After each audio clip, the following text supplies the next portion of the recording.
Hi friends, welcome back to the new video. This is Surekha.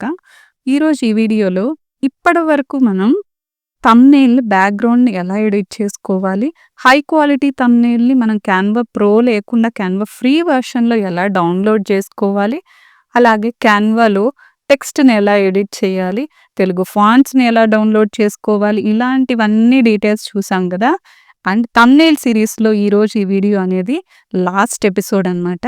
ఈ ఎపిసోడ్‌లో మనము మన ఫోటో క్లారిటీ మాత్రం మిస్ అవ్వకుండా ఫోటో బ్యాక్‌గ్రౌండ్‌ని రిమూవ్ చేయడానికి ఒక ఏఐ టూల్‌ని యూజ్ చేస్తాము. ఆ ఏఐ వెబ్‌సైట్ ఏంటనేది కూడా ఈ వీడియోలో చూద్దాము. అండ్ అలాగే ఏ టైప్ ఆఫ్ ఎలిమెంట్స్‌ని మన బ్యాక్‌గ్రౌండ్‌కి యాడ్ చేస్తే మన థంబ్‌నెయిల్ ఎఫెక్టివ్‌గా కనిపిస్తుందనేది కూడా ఈ వీడియోలో కంప్లీట్ ఇన్ఫర్మేషన్ ఉంటుంది. సో ఎక్కడ కూడా వీడియోని స్కిప్ చేయకుండా చూడండి. వీడియోలోకెళ్ళే ముందు ఎవరైనా మన ఛానల్‌ని ఫస్ట్ టైమ్ చూస్తూ ఉంటే గనుక ఇలాంటి మరిన్ని వీడియోస్ కోసం మన ఛానల్‌ని సబ్స్క్రైబ్ చేసుకోండి. So without any further delay let's get into the video. థంబ్‌నెయిల్‌ని డిజైన్ చేయడానికి మనకి చాలా రకాల వెబ్‌సైట్స్ ఉన్నాయి అండ్ చాలా రకాల యాప్స్ కూడా ఉన్నాయి. కానీ అన్నిటికన్నా బెస్ట్ ఏంటంటే క్యాన్వా యాప్ ఆర్ వెబ్‌సైట్. మీకు క్యాన్వా అనేది వెబ్‌సైట్‌లో ఉంటుంది. అట్ ది సేమ్ టైమ్ యాప్‌లో కూడా అవైలబుల్ ఉంటుంది. ఒక థంబ్‌నెయిల్‌ని డిజైన్ చేయాలంటే మనకు ఫస్ట్ కావాల్సింది ఇమాజినేషన్. మన బ్యాక్‌గ్రౌండ్ ఎలా ఉండాలి, టెక్స్ట్ ఎలా ఉండాలి, దానిపైన ఇమేజ్ ఎలా ఉండాలనేది మనం ముందుగానే ఊహించుకుంటే గనక మన థంబ్‌నెయిల్ డిజైన్ చేసే టైం అనేది చాలా వరకు తగ్గిపోతుంది. యాక్చువల్‌గా థంబ్‌నెయిల్ డిజైన్ అనేది 3 ఫ్యాక్టర్స్ మీద డిపెండ్ అయి ఉంటుంది. ఫస్ట్‌ది బ్యాక్‌గ్రౌండ్ కలరు, అండ్ నెక్స్ట్ దానిపైన ఉండే టెక్స్ట్ ఏ కలర్‌లో ఉండాలి. థర్డ్‌ది ఇమేజు. సో ఈ 3 ఫ్యాక్టర్స్ మీద డిపెండ్ అయి ఉంటుంది. అండ్ మీరు టెక్స్ట్ ఇవ్వడం మాత్రం చాలా షార్ట్ అండ్ స్వీట్‌గా ఉండాలి. అది చూడగానే ఆ థంబ్‌నెయిల్‌లో ఏముంది అనేది అర్థమైపోయేలాగా ఉండాలి. ఆ ఫాంట్ స్టైల్స్ కూడా మనం అన్నీ దగ్గరగా కలిసిపోయినట్టుగా కాకుండా విడివిడిగా ఉండాలి. అట్ ది సేమ్ టైమ్ థంబ్‌నెయిల్‌కి మనకి యూనిక్‌గా కూడా ఉండాలి. మనం బ్యాక్‌గ్రౌండ్ ఏదైతే తీసుకుంటున్నామో ఈ బ్యాక్‌గ్రౌండ్‌కి అలాగే టెక్స్ట్‌కి ఈ రెండిటికి ఒక కనెక్షన్ ఉంటుందన్నమాట. బ్యాక్‌గ్రౌండ్ అనేది డార్క్ కలర్‌లో ఉంటే మన టెక్స్ట్ అనేది లైట్ కలర్‌లో ఉండాలి. బ్యాక్‌గ్రౌండ్ లైట్ కలర్‌లో ఉంటే మన టెక్స్ట్ అనేది డార్క్ కలర్‌లో ఉండాలి. అప్పుడు మాత్రమే మన టెక్స్ట్ అనేది కరెక్ట్‌గా ఎలివేట్ అయి కనిపిస్తుంది. నెక్స్ట్ ఫోటోని ఎప్పుడైనా గానీ మన వీడియోలో నుంచి ఒక స్క్రీన్ షాట్ తీసి అది యూజ్ చేయడం కాకుండా మీరు థంబ్‌నెయిల్‌కి సంబంధించి ఒక ఫోటోని కంపల్సరీ అసలు వీడియో తీసుకునే స్టార్టింగ్‌లోనే ఒక ఫోటో అనేది రెడీ చేసుకుంటే డెఫినెట్‌గా అది బ్యాక్‌గ్రౌండ్ రిమూవ్ చేసినప్పుడు దాని క్లారిటీ మిస్ అవ్వకుండా చూసుకుంటే థంబ్‌నెయిల్ మీద ఫోటో అనేది మనకి కరెక్ట్‌గా ఎలివేట్ అవుతుంది. అట్ ది సేమ్ టైమ్ ఆ ఫోటోని పెట్టడమే కాకుండా ఆ ఫోటోని ఎన్హాన్స్ కూడా చేయాలన్నమాట. ఎన్హాన్స్ అంటే అందులో కలర్స్‌ని అడ్జస్ట్ చేసుకోవడం, ఫిల్టర్స్ అప్లై చేయటం, ఇలాంటివి చేయటం వల్ల ఆ ఫోటో అనేది మనకి చాలా మంచిగా ఎలివేట్ అయ్యి కనిపిస్తుందన్నమాట. ఇప్పుడు నేను చెప్పే ఈ పాయింట్స్ అన్నీ గూడా మీరు పరిగణలోకి తీసుకొని మీరు థంబ్‌నెయిల్ డిజైన్ చేసేటప్పుడు గుర్తుపెట్టుకొని చేయటం వల్ల మన థంబ్‌నెయిల్ అనేది ఐ క్యాచీగా, ఎఫెక్టివ్‌గా గూడా తయారవుతుందన్నమాట. ఇలాగ రీసెంట్‌గా డిజైన్ చేసిన ఒక ఫోటోని అంటే ఒక థంబ్‌నెయిల్ బ్యాక్‌గ్రౌండ్‌ని నేను తీసుకుంటున్నాను. ఓకే. ఇప్పుడు now click on the elements. Elements మీద క్లిక్ చేయగానే ఇక్కడ మనం ఏం సెర్చ్ చేయాలంటే టియర్డ్ పేపర్ అని సెర్చ్ చేయాలన్నమాట. ఓకే. ఇక్కడ చూసారు కదా, టియర్డ్ పేపర్ ఫ్రేమ్ ఉంది. At the same time teared paper అని ఉంది. దీనికి సంబంధించిన ఫ్రేమ్‌నైనా మీరు తీసుకొని ఫ్రేమ్‌లోకి ఇమేజ్ ఇన్సర్ట్ చేసుకోవచ్చు. లేదంటే గనక ఇలాగా ఇక్కడ కనిపిస్తున్నాయి కదా, ఈ టియర్డ్ పేపర్స్‌నైనా మీరు సెలెక్ట్ చేసుకోవచ్చు. ఇందులో కొన్ని ప్రోలో ఉన్నాయి. మనం ఫ్రీగా ఉన్నది తీసుకొని ట్రై చేద్దాము. ఓకే. ఇప్పుడు దీని మీద క్లిక్ చేస్తున్నాను. ఇలా వచ్చింది కదా. ఇప్పుడు ఇలాగా మీరు దీన్ని కొంచెం డ్రాగ్ చేసుకుంటే గనక దీనిపైన టెక్స్ట్‌ని ప్లేస్ చేసినా కూడా బావుంటుంది. ఇక్కడ మనకి ఇమేజ్ అనేది బ్యాక్‌కెళ్ళిపోయింది కదా. సో ఇప్పుడు దీని పొజిషన్‌ని మనం ఫ్రంట్‌కి తీసుకొనొద్దాము. So click on the position and bring it to forward. ఇప్పుడు మనకి ఫోటో అనేది ఇలా వస్తుంది. ఇప్పుడు ఇందాక చూపించింది ఒకటైతే ఇప్పుడు ఏం చేద్దామంటే గో టు ఎలిమెంట్స్. ఇప్పుడు మీరు సెర్చ్‌లో ఇలాగా షేప్స్‌ని ఏదో ఒక దాన్ని తీసుకుందాం. ఇంక్లూడ్ చేసుకుందాం. ఇక్కడ మీరు బ్యాక్ క్లిక్ చేయండి. క్లోజ్ క్లిక్ చేసి దీని మీద క్లిక్ చేసి ఇక్కడ కలర్‌ని మీరు యెల్లో కలర్ ఏదైనా తీసుకోవచ్చు. నేను ఇక్కడ యెల్లో కలర్ తీసుకుంటున్నాను. ఈ ఫోటోని ఇప్పుడు మనం కొంచెం కిందకి అడ్జస్ట్ చేసామనుకోండి. ఇప్పుడు ఇది దీని బ్యాక్‌గ్రౌండ్‌లో వచ్చేలాగా పెట్టుకోవాలి. ఇప్పుడు మీరు ఇలా క్లిక్ చేసున్నప్పుడే ఇలా పక్కకి వెళ్ళగానే అగైన్ గో టు లేయర్స్. ఈ లేయర్‌ని మీరు ఇలా బ్యాక్‌కి తీసుకొచ్చారనుకోండి, అదక్కడ సెట్ అయిపోతుందనమాట. మీరు కావాలంటే దీన్ని కొంచెం డిక్రీజ్ కూడా చేసుకోవచ్చు. Now click on the close. Okay.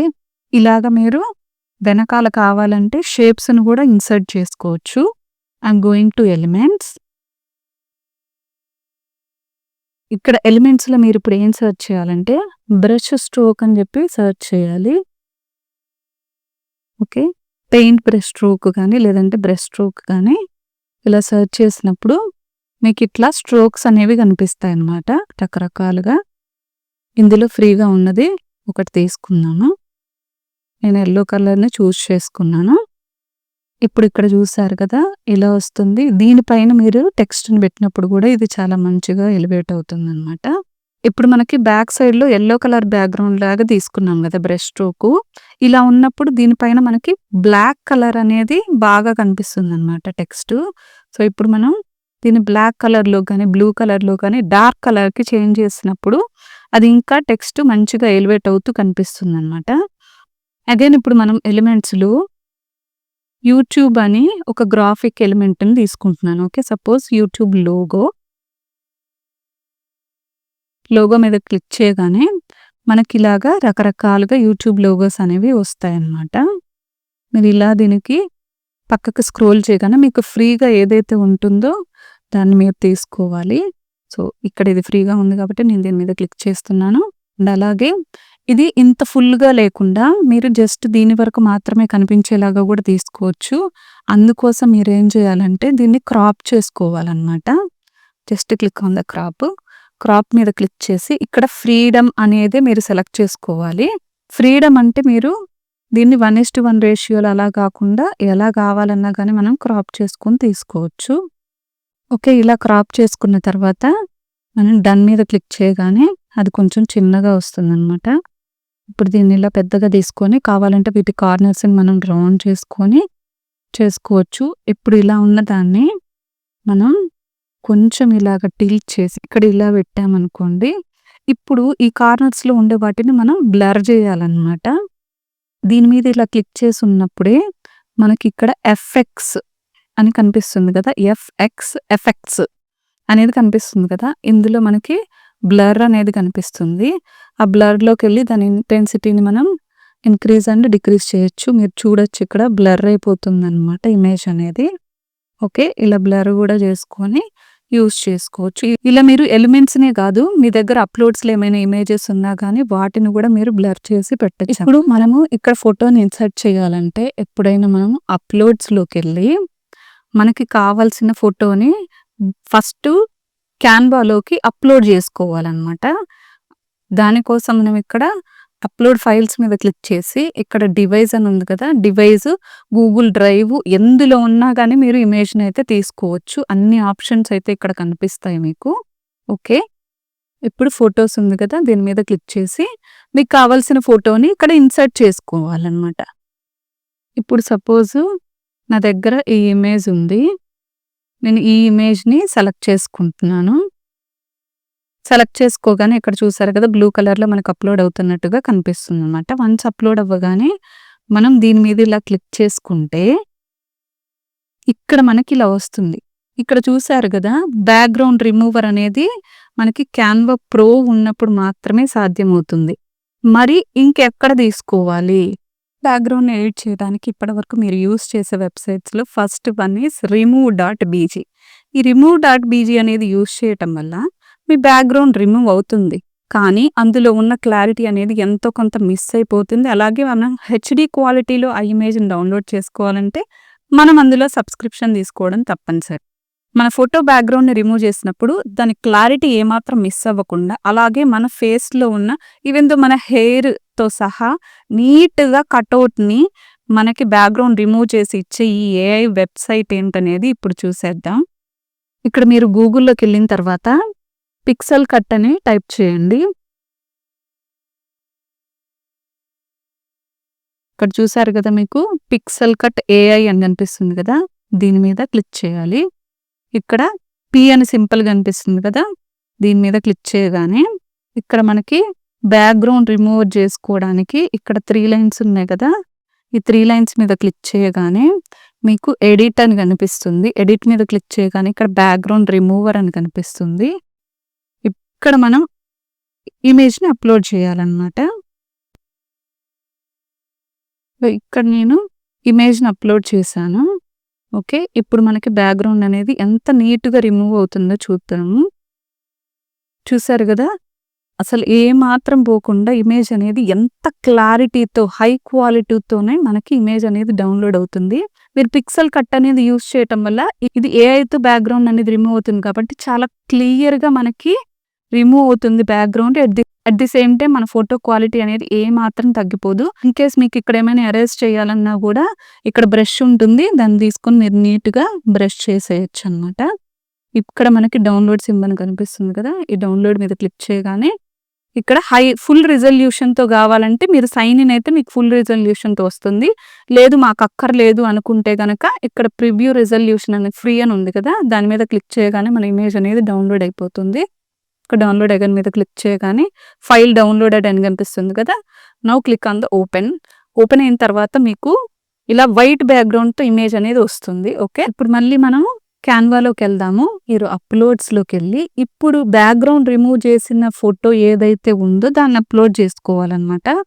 Now click on the uploads, device and photos. ఇలా డౌన్లోడ్స్ మీదకి వెళ్ళగానే ఇక్కడ మీకు ఫోటో అనేది బ్యాక్గ్రౌండ్ రిమూవ్ అయింది కనిపిస్తుంది అనమాట. ఇక్కడ మనకు అది అప్లోడ్ అవుతూ కనిపిస్తుంది కదా. ఇప్పుడు మీరు దీని మీద క్లిక్ చేయగానే మన బ్యాక్గ్రౌండ్ అనేది కంప్లీట్గా రిమూవ్ అయిపోయి at the same time clarity కూడా ఏ మాత్రం డిక్రీజ్ అవ్వలేదు. You can observe here. ఇప్పుడు ఇంతటితోనే అయిపోలేదు, ఇప్పుడు ఇమేజ్ని ఎలా ఎన్హాన్స్ చేస్తామో చూద్దాము. ఇప్పుడు ఇమేజ్ని మనం ఇలా తీసుకున్నాం కదా, ఇప్పుడు ఈ ఇమేజ్ మీద ఇలా మీరు క్లిక్ చేసిన తర్వాతే ఇక్కడ మీకు అడ్జస్ట్ అని కనిపిస్తుంది కదా, you can see here. Adjust మీద క్లిక్ చేసి ఇక్కడ మీకు ఆటో అడ్జస్ట్ అని కనిపిస్తుంది. ఆటో అడ్జస్ట్ మీద క్లిక్ చేయగానే ఈ ఫోటో అనేది చాలా వరకు ఎన్హాన్స్ అయ్యి ఆటోమేటిక్గా మంచిగా వస్తుంది అనమాట. ఫిల్టర్, టెంపరేచర్ ఇవన్నీ కూడా అదే అడ్జస్ట్ చేసుకొని వస్తుంది. లేదు మేము మాన్యువల్గా చేసుకుంటాము అనుకుంటే కనుక ఇక్కడ టెంపరేచర్, టింట్ అన్నీ కూడా ఉంటాయి అన్నమాట. మీరు వీటితో మీరు అడ్జస్ట్ చేసుకోవచ్చు. No I'm clicking the auto adjust. Auto adjust మీద క్లిక్ చేయగానే అసలు మన ఫోటో అనేది చాలా ఎన్హాన్స్ అయ్యి వస్తుంది. నేను కూడా నా థంబ్నెయిల్స్కి ఇలా చేస్తానన్నమాట. ఇప్పుడు మీకు ఇక్కడ అడ్జస్ట్ చేసింది ఇంకా బాగలేదు, మరీ బ్రైట్గా ఉంది అనుకుంటే మీరు ఇంటెన్సిటీని డిక్రీజ్ చేసుకోవచ్చు. లేదు ఇంకా కావాలి మాకు ఎన్హాన్స్మెంట్ అనుకుంటే కనుక ఈ అడ్జస్ట్మెంట్ని ఇంక్రీజ్ చేసుకోవచ్చు. థంబ్నెయిల్ అనేది ఇలా డౌన్లోడ్ అవుతుంది.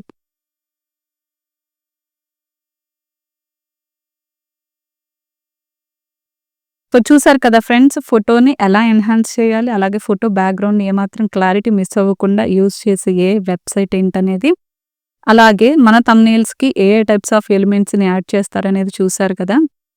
ఐ హోప్ ఈ వీడియో మీకు నచ్చిందని అనుకుంటున్నాను. నచ్చితే కనుక లైక్, షేర్ అండ్ కామెంట్ చేయండి. మన థంబ్నెయిల్ సిరీస్లో ఇది లాస్ట్ వీడియో. మరో మంచి వీడియోతో నేను మీ ముందుకు వస్తాను. Till then happy editing and happy creating.